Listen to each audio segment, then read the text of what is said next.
Swayam Prabha. Digital India. Educated India.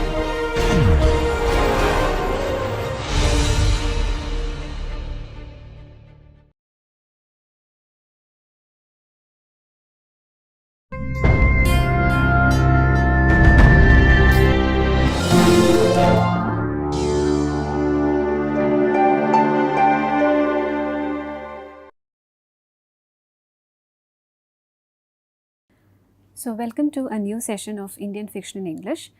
Today, we are looking at the novel Indulekha within the context of the rise of novel in regional languages in India. So, Indulekha is a Malayalam novel. It was written by O. Chandumenon in the year 1889.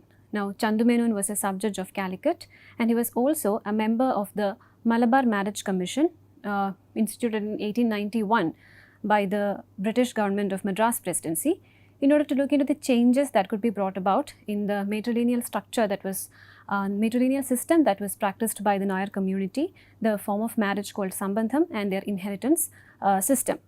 Now, Indulekha is Menon's first novel, and it is also considered to be the first finest novel written in the language. Now, he has also written another novel called Sharada. However, he could not complete it. So, he wrote these two works. Now, Indulekha was translated into English in 1890 by W. Dumarc. He was a British civil servant. This was a very popular novel and was widely read. It was very successful that within 3 months of its publication, the second edition was brought out. And it also set a trend for Malayalam novels with female protagonists. It was not only appreciated by readers, it was considered by literary critics also to be the first finest novel in Malayalam, because chronologically speaking, Indulekha was only the second novel. It was Kundalatha written by Appu Nedungadi that was the first Malayalam novel. However, by the literary merits such as realistic treatment of plot, the characterization, the brilliance of characterization by Menon, Indulekha is still considered to be the first novel written in the language. So, there is an interesting anecdote behind the writing of the novel Indulekha. Menon was a very avid reader of English novels. He loved reading English novels. He would often narrate these novels for his wife and his friends. So, it occurred to him that why not translate one of these novels into Malayalam. And he initially set out to translate Benjamin Disraeli's Henrietta Temple into Malayalam. He felt that this novel, if it was translated into Malayalam, would not be relatable to Malayali readers. Therefore, he dropped this idea and therefore decided to write an original work in Malayalam which would be set in the region, and that's how Indulekha was written. And this novel is set in the late 19th century Kerala, one of the most decisive phase in the history of Kerala. It was the period of colonial modernity, and it realistically captures this particular time period and particularly the Nayar community. Therefore, this work is also considered to be the first social novel as well as the first realist novel written in the language. Now, while talking about the novel, we will have to look into some of the key aspects regarding the novel. First of all, the novel is set in the matrilineal family, the Nayar family, and it captures the life inside this familial space. Now, to talk about the matrilineal structure, matrilineal is a kinship system in which you trace the descent of the family through the female line. So, they lived as joint families which were called Tarawad. Each Tarawad is headed by the eldest male member called the Karnavar, and they practiced a form of marriage called Sambandham, in which there is no legal validity to the relationship between the husband and the wife, and it is not even considered as a ritual marriage. So, there is no obligation for the husband towards his wife and children. They remain within the woman's Tarawad, and the father figure is not even present. He is just a visiting member, and they could absolve this Sambandham relation as and when they pleased. So, the importance of this Sambandham practice within the context of matrilineal is that the property remains consolidated within the joint family. So, it is this particular situation or this particular family structure and its functioning that is captured in Indulekha, along with which the novel also anticipates the shift from this matrilineal joint family to a patrilineal nuclear family structure, because as I mentioned, this is a period of colonial modernity, a phase in which a series of reform movements were taking place. There were community reform movements in various caste groups. So, in the context of Nayar community, the educated younger male members, they started raising their voice of dissent against the authoritarian figure of the Karnavar, and this created rupture in the Tharavad. The entire novel is presented in the point of view of the English educated man who questions the seemingly uncivilized traditional practices from his perspective. And more significantly, this novel espouses the cause of female education. Now, let's have a quick look at the summary of the novel. We will be looking only at the major storyline, and I'll only mention some of the major or significant characters instead of going into a detailed summary of the novel. Now, the protagonist of the novel is Indulekha.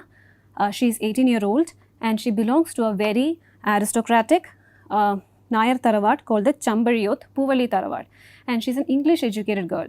Indulekha's father belonged to a royal family. He was a king of Kilimanur house, but when she was very young, he passed away. So, the educational matters of Indulekha was looked after by one of her uncles, and he was very insistent that Indulekha was given English education, and he also made it a point that she was brought up just like a refined English lady. So, she was not only given English education, she was also trained in skills like embroidery, painting, in playing musical instruments like veena, violin, piano, etc. So, Indulekha is modelled as an English lady. Now, Indulekha is the granddaughter of the Karnavar of this family, who is Panchamenon. Panchamenon is a very steadfast, short-tempered old man, and everybody in the family is afraid of him. Nobody even dares to speak right in front of him. And Indulekha is in love with Madhavan. Madhavan is Panchamenon's grandnephew. He is also English educated. He excelled in all his studies. He is well versed in English and Sanskrit. He is also a law graduate and extremely good looking. So, everybody in the family knows that Indulekha and Madhavan love each other. However, as the novel opens, there is a crisis. Madhavan and Panchamenon has a fallout. Madhavan goes against the decisions of Panchamenon. He denies education to one of his nephews who belongs to a lower line of the family. So, Madhavan questions this decision and he decides to give education to this particular cousin of him.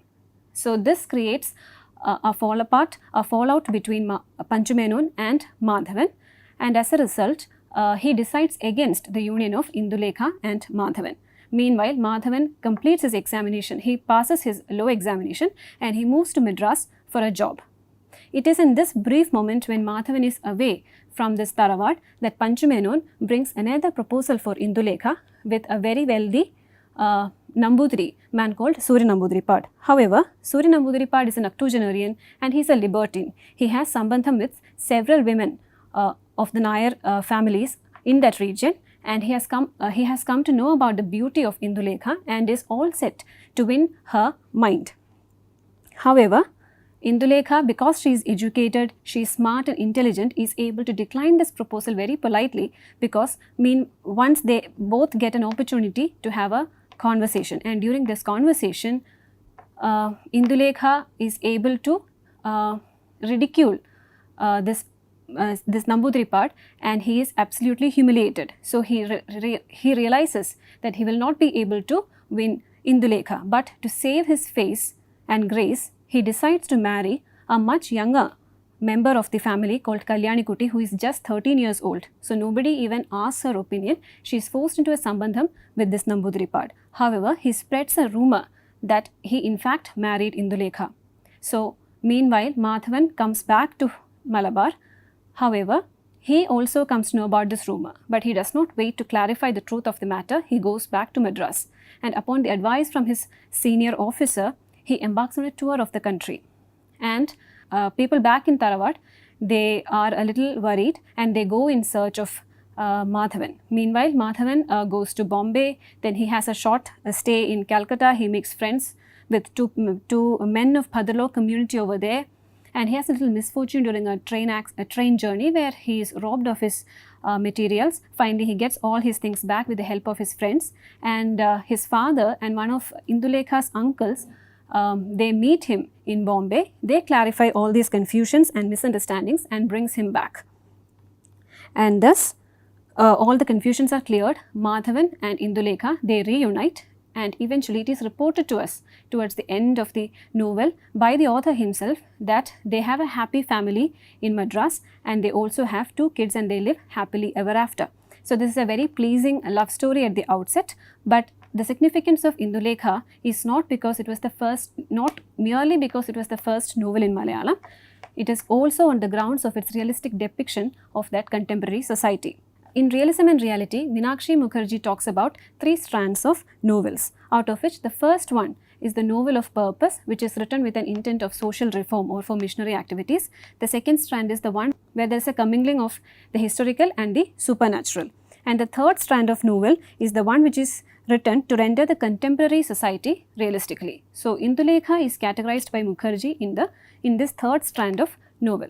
And based on the preface written by Chandu Menon for this novel, she points out the 2 objectives of Indulekha. So, Menon states, "My objective is to write a novel after the English fashion. It is evident that no ordinary Malayali lady can fill the role of the heroine in such a story.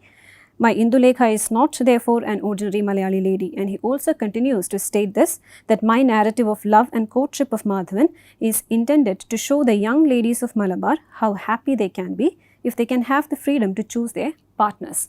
So, from this preface, Meenakshi Mukherjee points out these 2 objectives. First one is the introduction of a new literary form into Malayalam, because a realistic narrative form was not there. It was mostly poetic and highly Sanskritized forms of writings that was available till then. So, this novel was one of the first attempts, successful attempts at introducing a new literary form, that too of Western style. And this novel succeeds in it. And the second objective is to show the necessity of English education, especially for women. Talking about the importance of education given in the novel, the entire all the characters in this novel are presented based on their attitude and their response towards the system of English education that is introduced in the land. Now, the novelist also has a clear intention of emphasizing the need for women to be educated in English. The power of education is such that one imbibes a whole new system of values and self-confidence. For instance, take the case of the conversation between Indulekha and Surya Namboodiripad. She is very intelligent, and it is because of her intelligence and smartness that she is able to decline the proposal of Sambandham from this octogenarian. And after this conversation, this is what Surya Namboodiripad talks about or opines about Indulekha. Indulekha is like the English in her manners. How insolent she is. Her speech and manner are not proper. She talked to me as she would to an equal. Now, juxtapose this with the comment made about Kalyani Kuti, the 13-year-old girl with whom Surya Namboodiripad has the Sambandham. This is the remark by another character in the novel. She doesn't know any English. Everyone says that she is good-natured. So, there is a clear contrast that is made between one who is educated and one who is not. See how bold, confident and a strong personality that Indulekha is. On the other hand, the author presents Kalyani Kuti as a muted figure. She is even likened to a sacrificial animal in the novel. So, Madhavan, Indulekha and all other characters who favor or who are in support of English education are presented as sensible and rational characters in the novel. On the other hand, characters like Panchu Menon, Surya Namboodiripad and the Sambandham partner of Indulekha's mother, Keshavan Namboodir, these characters, those who denounce English education, are depicted as dim-wits and comical.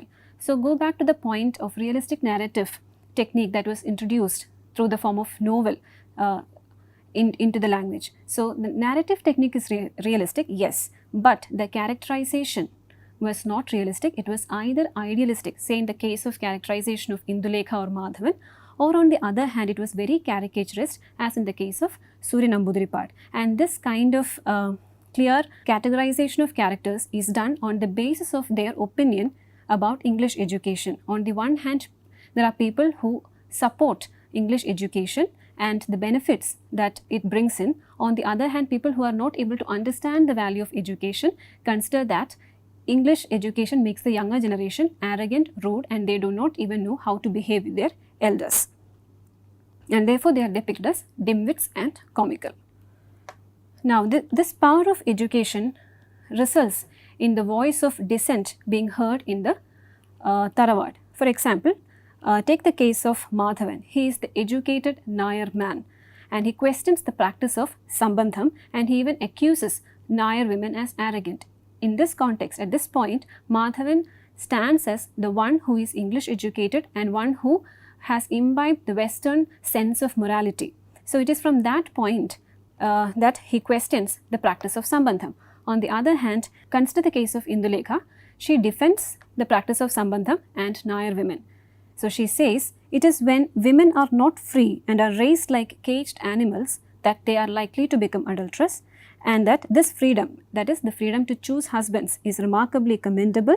This freedom is missing even in Europe. So here we have to make one clarification clear, that Chandu Menon, the author, he is not against the practice of Sambandham.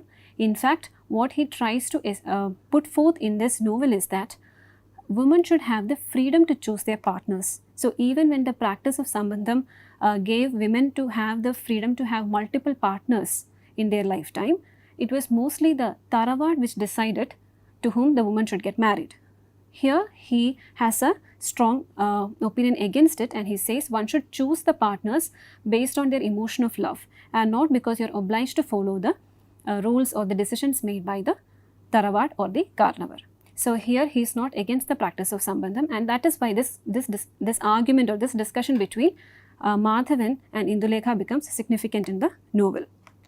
Also, both these characters, Indulekha and Madhavan, they are present as representatives of modern educated Malayali. And as the author himself states in the preface, she is not an ordinary lady, and no ordinary lady could have filled this role. She is fashioned like an English lady or the protagonist of English novels. So there is no realism here. It is an idealistic representation, and what he intends is that these characters should remain as models for Malayali readers so that they can also reform themselves into and fashion themselves into modern educated selves. And even while doing this, he is also attempting to strike a balance between tradition and modernity. For instance, take the case of the physical appearance of Indulekha and Madhavan. They are very much true to their tradition.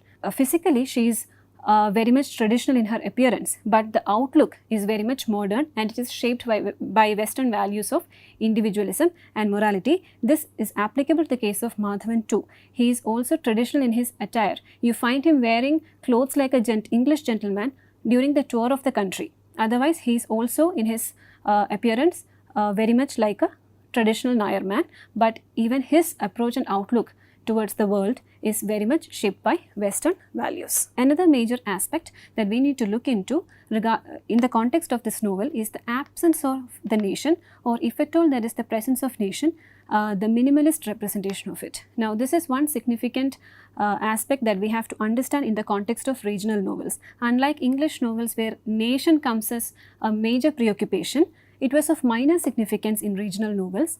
It was mostly issues related to caste or matters of regional importance that were given more importance in writing novels in the regional languages, or it might be the emphasis is more on matters of social reform or missionary activities, or even the realistic portrayal of the contemporary society, and not an idealistic vision of a modern Indian nation.